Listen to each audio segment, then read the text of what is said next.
जोबोद गोग्लैसोना थानाय नैबे टटलासे नं टटलापारानि जि गामियाव हाबनाय बेखौ दिनै बेखेवबाय मा बुंगोन सार रायजोफोरनि थाखाय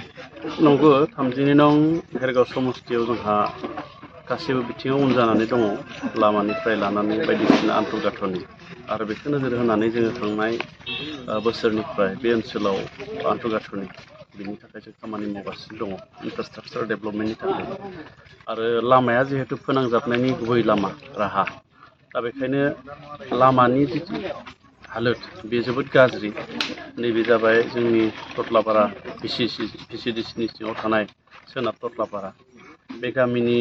गामियाव हाबनाय ओंखारनाय जि गाहाय लामा बे जोबोद गाज्रि आरो बेखायनो जों बे लामाखौ दिनै खोनो थाखाय जों अन्थाइ खाम्फा गायसनबाय आरो बेफोर गामिया बड'लेण्ड सोमावसारनायाव मैखोम बाहागो लानाय गामि आन्दलनकारि थानाय जायगा दा बेखायनो बे गामिफोरखौ जोङो प्रायरिटियाव होनांगोन दा बेफोरबायदि गामि बायदि ओनसोलनि बा बेफोरबायदि गामिनि लामाखौ जों बेखायनो बानायनो थाखाय जों नाजानाय जादों